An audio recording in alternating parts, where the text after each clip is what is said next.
दोस्तों, आज की कहानी है सासू माँ अगर बहू बेटी बन सकती है तो दामाद भी बेटा बन सकता है।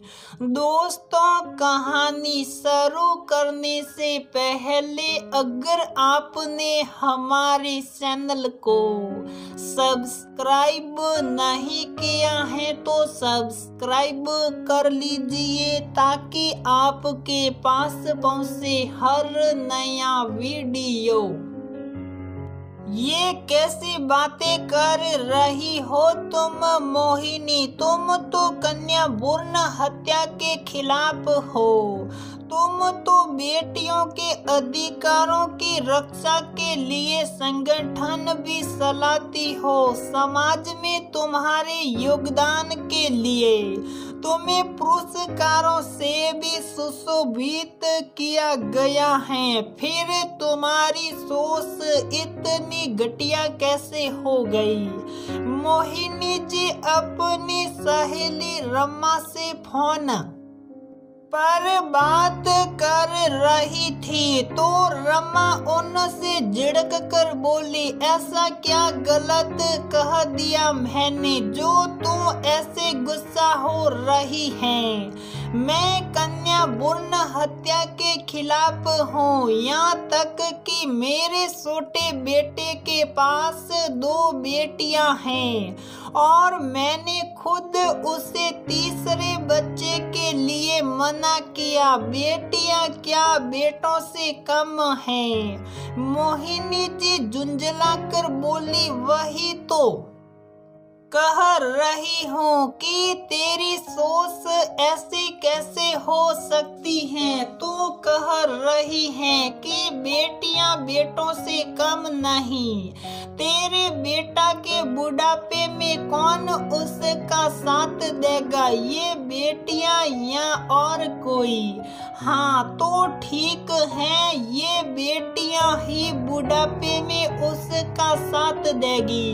तो फिर अगर तेरी बहू अपने माता पिता का ख्याल रख रही है तो तुझे क्यों बुरा लग रहा है? अरे तो उसे अपने माता पिता का ख्याल रखना है तो रखे, कौन मना करता है? लेकिन इसका मतलब ये तो नहीं कि वो उन्हें लाकर अपने साथ ही रखे। मेरा बेटा भी अपनी बेटियों के घर जाकर तो नहीं रहेगा, तो बेटी अपने माता पिता का ध्यान कैसे रखेगी? बुढ़ापे में माता पिता की सेवा करने वाला कोई नहीं तो वो बेटी के पास ही तो रहेंगे। अब बेटी तो उनके पास जाकर रह नहीं सकती। रमा जी की बात सुनकर मोहिनी जी सोच में पड़ गई। मोहिनी जी का एक ही बेटा है, उनकी बहू अपने माता पिता की इकलौती बेटी है। मोहिनी जी के 2 पोती हैं जो उन्हें जान से ज्यादा प्यारी हैं। पोता ना होने का उन्हें कभी दुख नहीं हुआ। वो हमेशा बेटियों के लिए सकारात्मक सोच रखती हैं। बहू को भी बेटी की तरह ही मानती हैं। बेटियों के अधिकारों के लिए वो समाज सेवा भी करती हैं।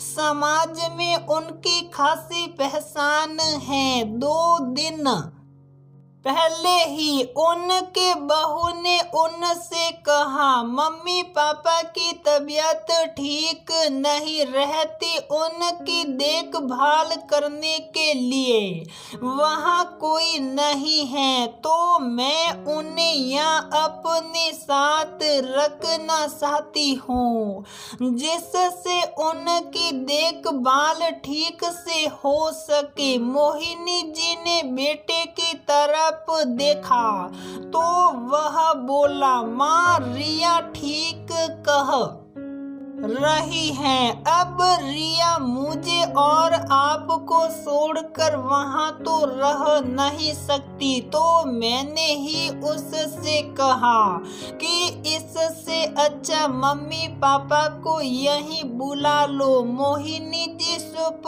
हो गई। 2 दिन से वो यही सोच रही थी कि बहू के माता पिता यहाँ मेरे घर में कैसे रह सकते हैं। आज रमा की बात ने उनकी आंखें खोल दी। बेटियों के अधिकारों के लिए आवाज उठाने उतना ही आसान है जितना उन बातों को अपनी जिंदगी में अमल करना।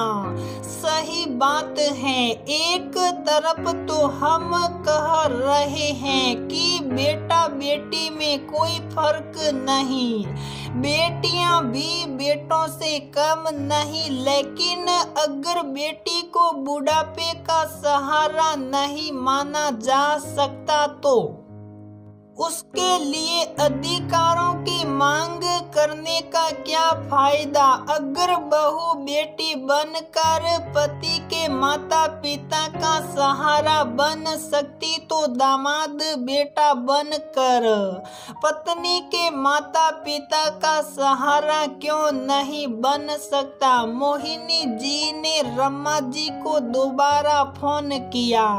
तू सही कह रही थी रमा, मुझे समझ आ गया है कि अगर बहू बेटी बन सकती है तो दामाद भी बेटा बन सकता है। अब से मैं बहू के माता पिता के बारे में भी अपनी सोच में बदलाव लाऊंगी, तभी बेटियों के लिए किए गए मेरे कामों की सार्थकता साबित होगी, वरना वो बातें केवल बातें रह जाएगी। आज से मैं अपनी इस अधूरी ताकत को पूरी पहचान दूंगी और एक नई शुरुआत करूंगी। मुझे मुझसे मिलाने के लिए तेरा धन्यवाद। मोहिनी जी की बात सुनकर रमा जी मुस्कुराने लगी। मोहिनी जी ने अपनी बहू को बुलाया और उससे पूछा कि उसके माता पिता कब आ रहे हैं। उनके आने से पहले उनके लिए कमरा तैयार करवाना है ना। मोहिनी जी की बात सुनकर बेटा बहू उनके बदले अंदाज से बहुत खुश थे। बेटे बहू को खुश देखकर मोहिनी जी को भी दिली खुशी मिल रही थी। सखियों, सही बात है ना कि जो बात हम दूसरों को समझाते हैं उसे खुद मानना कितना मुश्किल काम होता है। कहना बहुत आसान है कि बेटी भी बुढ़ापे का सहारा होती है, लेकिन जब अपनी बहू अपनी माता पिता का सहारा बनती है तो हम उस बात को स्वीकार नहीं कर पाते।